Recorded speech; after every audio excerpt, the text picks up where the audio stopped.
So I got this question a lot. Yo, Skillz, what was the healer build? We know you showed the DPS build, the striker builds you guys are running, but the guy that was keeping you guys up in some pretty tough situations, especially if you watched our full walkthrough of it, right? We were staying up, and the healer actually had a build that was very effective to really allow us to tank. Take a look at this section right here where we're literally in a corner and they're throwing stuff at us. They're trying to throw fire at us, and we're literally just trying to burst down Johnson, taking damage. You can see the heals keeping us up. He's dropping us. We're literally barely losing any health, and we're able to really focus on Johnson right there. And having that type of survivability will help you get through this raid a lot easier. And having a great healer helps that, right? And if he has a really good build, well, that helps too. Take a look at this.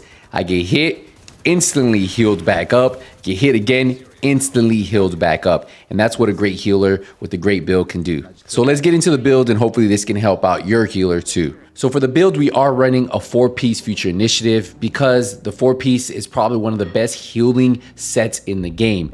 Remember, the 2-piece gives you 30% repair skills, the 3-piece gives us 15% skill haste, 30% skill duration, and the 4-piece gives us a talent called ground control. Increases you and your allies' total weapon damage and skill damage by 15% when at full armor.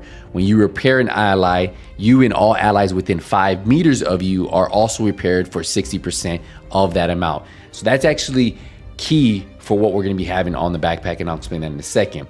Now, for almost all the pieces, your goal is going to be skill tier, repair skills, and repair skills mod.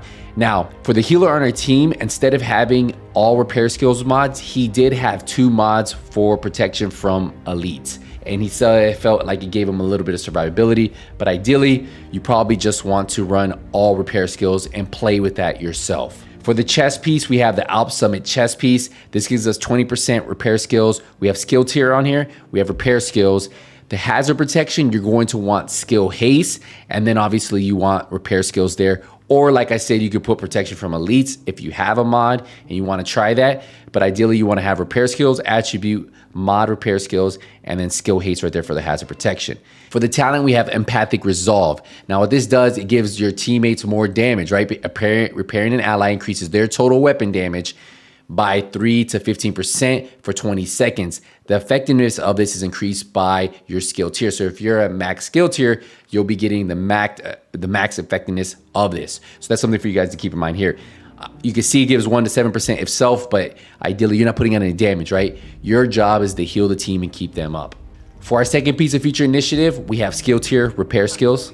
For our third piece of feature initiative, we have the knee pads with skill tier repair skills. Now for our gloves, we actually had the BTSU gloves, and the reason why is because it gives you skill tier, skill haste, repair skills, and look, take a look at this. It says grants 15% hive skill haste per skill tier.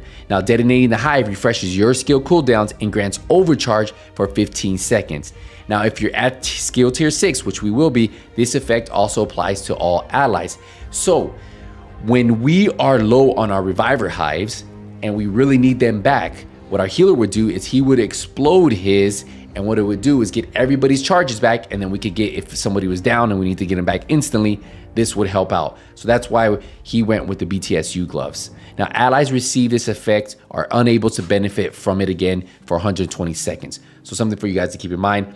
This is actually amazing to run with this build. And then we do have the backpack for the future initiative. So we have skill tier, repair skills, or repair skills mod. And the reason why is because it increases ground control proximity repair from 60 to 120%. Now, what was that? Remember, when you repair an ally, you and your allies within 5 meters of you are going to also be repaired for 120% of that amount. So something for you guys to really keep in mind about this. Instead of the 60%, 120%. Highly recommend this build if you guys are looking for this. So let's take a look at the weapons, and then we'll look at the skills. So for the weapons, they really don't matter, whatever you guys want to run. But if you have a weapon that you could put reformation on, headshots grant 30% skill repair for 15 seconds. It will help you out. You could put this on a pistol, you could put this on a gun. It's really up to you, but ideally your job during this whole thing is really to keep people up. So just something for you guys to keep in mind when you're doing this. Putting on a pistol could help you out. You could hit a couple shots and then you drop those chems. And if we look at the skills, you can see the Restorer. If you look at it, we have 36 charges on here. The range is 12.8 meters, 297% duration. And then the healing is going to be 460,000. Now, if we go look at the mods we have on here, we have healing 5%, 4+ repair charges, and 10% duration. And then for the chem launcher, we have the Reinforcer. We have 8 ammo. The ammo cooldown is 22 seconds. This should improve with the skill haste on the chest piece. Besides that hazard protection roll I told you guys about. And then if you look, the ally repair is 1.5 million, and then repair over time is 309,000. So ideally, this is how you guys want to run this build. This is what was keeping us up at the end when we were actually face tanking the Lovebirds. Like, you saw how much damage we were taking in, and we were able to stay alive. You can run this build from start to finish and you'll have a ton of fun. The specialization is really up to you guys. The technician or the survivalist are both good.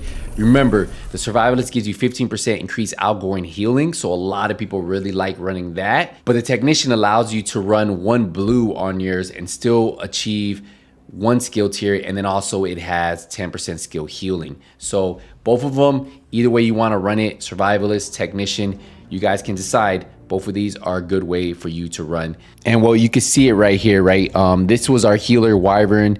We had 5 yellows, 1 blue, and then he was running the technician class. So exactly how I explained it, and I broke it down for you. But yeah, this is how he had it, and obviously he had max roll on everything. So if you guys want to try the 2 protection from elites that he has on the mask or the chest, you can. And if you guys want to run 1 blue on there, you can too. Now what I'll tell you is healing isn't just sitting around. You got to watch your teammates. Look, you can see my health, right? He shoots a heal from all the way on the other side of the map, hits me.